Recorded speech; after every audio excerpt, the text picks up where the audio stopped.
In the world of Demon Slayer, we've been introduced to some very powerful characters who have likely grabbed your attention, from Rengoku to Tengen Uzui, but with season 3 of Demon Slayer on its way, I want to talk to you guys about the love story between Kanroji and Iguro, since we're going to be seeing a lot of Kanroji in the anime coming up. Out of all the Demon Slayer couples, this is the couple that is one of the fan favorites, and it's one of my absolute favorites in Shonen period. But in order to understand why, we have to look back at both their backstories as characters and the difference in their physical strength and their personalities, because understanding all of this is going to be required to understand why this is such a beloved pairing as we discuss the love story as itself. Iguro is the snake Hashira, and if we go by the arm wrestling stats, he's one of the physically weakest of the Hashira, which you think, given that Kanroji wants a man who's physically strong, this would be a problem. But to be fair, this is an arm wrestling contest among the Hashira, the elites of the Demon Slayer Corps. Even though she's physically stronger than him and he's the dark knight to her bright sun in terms of personality, they fit the expression that polar opposites attract. I think this is quite interesting to look at, because in terms of gender roles, most people say women want a man who's stronger and taller than them, but Iguro isn't stronger than Kanroji and he isn't taller than her. And I think part of the reason why she doesn't care as much is because of the circumstances of her upbringing. A lot of the men that she had to choose from in the civilian world, they were a lot weaker than her when you look at her past, and she got dogged out once for actually being so strong. And at least here with the Demon Slayer Corps, amongst the Hashira, she doesn't have to hide her powers and she can actually be herself. Even though Iguro is weaker than her, he's still strong enough to be respected in her eyes, especially when you consider he's the better swordsman in battle when compared to her. Kanroji is also taller than Iguro, and the difference in height would theoretically be larger if she did feminine things like wear 3 or 4 inch high heels. This one pairing goes against the gender norms in quite a few ways, and I enjoy that much about it. It takes the concept that beauty is in the eyes of the beholder to another level by bucking the norms, and it shows that while most women want a man that's taller and stronger than them, there are women out there like Kanroji who are exceptions to the rule. When we first see the two of them in the manga, one of the first things we notice is that Kanroji has a heart over her head, and she in one breath speaks about how Iguro has this cool bad boy vibe to him, being as cool as a snake, but in the next breath she talks about how nice it is that he's so reliable, showing us that there's a little bit more beneath the surface here. And we see that the girl's blushing like crazy when this happens. Now, to be fair,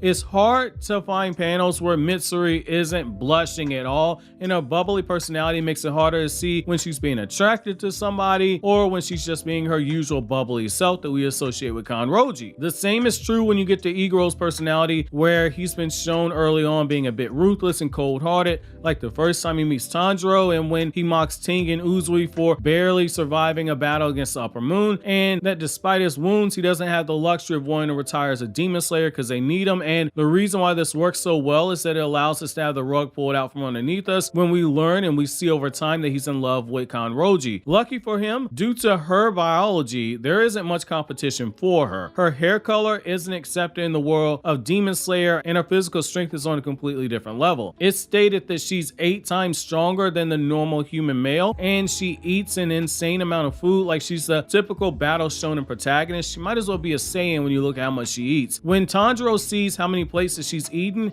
she remarks that she usually eats a lot more than what Tanjiro saw her consume. Between her hair and her power and her eating habits, despite her being physically attractive, she isn't as desirable as one would think in the world of Demon Slayer amongst most men. And due to her wanting a man who's stronger than her, her pool of potential husbands been reduced by a lot, because she's looking in that top 1% of men in the Demon Slayer world just off of height alone, which gives Iguro a little bit of wiggle room since he might be physically weaker than her, but he's still a way better swordsman than her in battle, so you can stretch that to say that he's actually stronger than her. However, due to her being able to be herself inside the Demon Slayer Corps, not having to change herself to attract a future husband like she once tried to do in the normal world, Kanroji was able to let her true personality out, and due to this, the attachments and the bonds that she's formed led to her and Iguro getting close, and we learned that Iguro was the one who gave her those striped socks that we see her wearing. And in that panel, when you look at it, we normally see the cold-hearted Iguro can't look her in the eye, and there are floating hearts between the two of them. So here's the thing, if this was just the love Hashira effect, we'd see the hearts over the head of Kanroji, but we see the hearts between the two of them, which is very clear foreshadowing. When we get to the Hashira training, we learn that Iguro and Kanroji exchange letters, but the way that Iguro is drawn is different than the normal stoic appearance that we're used to seeing, but instead he's looking up and he's a bit flustered, almost like he's embarrassed, which is another sign for how much he cares about Kanroji. Up to this point, we've seen a few few cracks in the armor when it comes to Iguro, who also checked on Kanroji after a battle with the Upper Moon, and his reaction was different than what it was with Tengen Uzui. So whereas with Tengen, Iguro was appearing to be a little bit belittling, almost patronizing, with Kanroji, he was overly concerned and attentive to her, showing that chink in the armor that he has for her, which again is more foreshadowing for the end of the manga. This is further backed up when Tanjiro finishes his training with Iguro, and we see Iguro warn Tanjiro, don't get too close to Kanroji, which is as clear of a sign as any that he's hung up on her on a romantic way, and he doesn't want Tanjiro to become a rival for her affection. During the battles with Muzan and the Upper Moons versus the Demon Slayers, we get an extremely clear sign of where things are headed from the paneling, where they're often shown side by side, and some of the interactions that we have in the fight itself, including the moment where Iguro flat out states that he's going to protect Kanroji and begins to do just that, which at that point we see her lighting up like a Christmas tree, and she remarks how great it is to have somebody protecting her, in particular Iguro, which is what she wanted all along. She wanted somebody stronger than her and a better swordsman was actually protecting her, almost like a knight was protecting a princess in a fairy tale, if you will. When they fight the battle together and he's the one that saves Kanroji's life against the Upper Moon, he makes it a point to tell her to remain calm, showing his concern for her, wanting to make sure that she walked out of this battle alive. Again, when we've seen him interact with others like Tengen and with Tanjiro, he's far from being considerate as he was with her. When Muzan lands critical damage on Kanroji, Iguro was the first person to notice that she'd been harmed, and again showing how attentive he is to her, and he doesn't hesitate to get her taken somewhere she can be treated, and instead of scolding her like he'd do anyone else, he's again shown being very considerate of her feelings, telling her that she's done more than enough, versus you know what he'd be doing if that was Tanjiro. If that was Tanjiro will be hearing an earful. It's in this moment when Kanroji is dealing with her injuries and crying tears that we get the dialogue where it's openly stated that, quote, if you and I had met under more peaceful and carefree circumstances, I wonder how things would have gone, end quote, which is our clearest sign that the romantic possibilities have been thought about up to this point. And in the image that's shown, both of them are wearing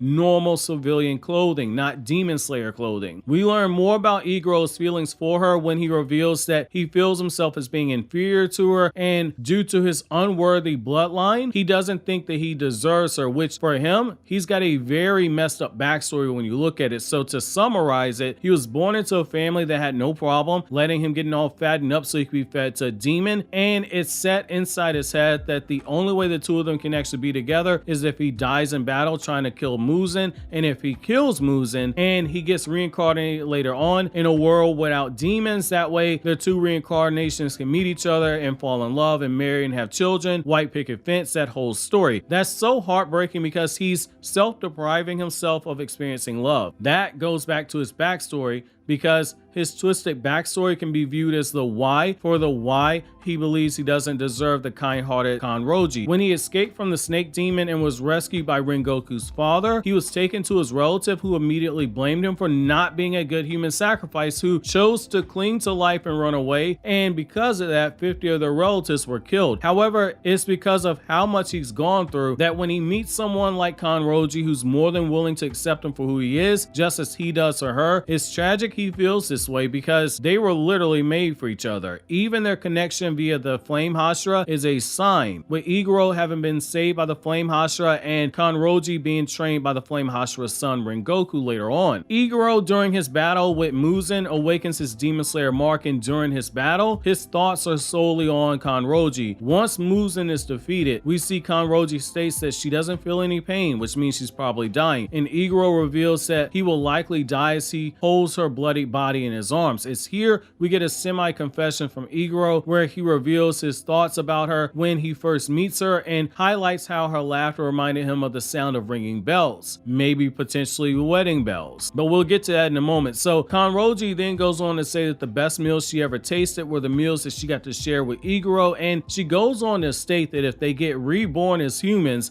she wants Iguro to marry her, and she has tears in her eyes while doing so, which in turn brings tears to Iguro's eyes as well, and they end up dying in each other's arms soon afterwards. This is both bittersweet and tragic in terms of a ending to their love story, which is why I love it, but this is a shonen, so there is a happy ending part of this story. So in chapter 205, we see the descendants of the Demon Slayers and the reincarnations of the deceased getting shown in the life without the world of demons. Kanroji and Iguro's reincarnation reincarnations. They're happily married. They're operating a family restaurant together. I love these two as a couple, while Demon Slayer as a series has a lot of themes. The theme of reincarnation and the yin and yang for this pairing is one of my top 3 things I love about the Demon Slayer manga. For some of you guys, it's going to be the awesome fights, but for me, it's the character moments like this that really work me over, especially once you go back and you reread the manga, you see the subtle build up towards the end game for quite a few things like this that kind of shows that this is good writing. However, where do you stand on the best ship in Demon Slayer, and why is it this ship? Why you think that over? Consider watching these other videos you see on the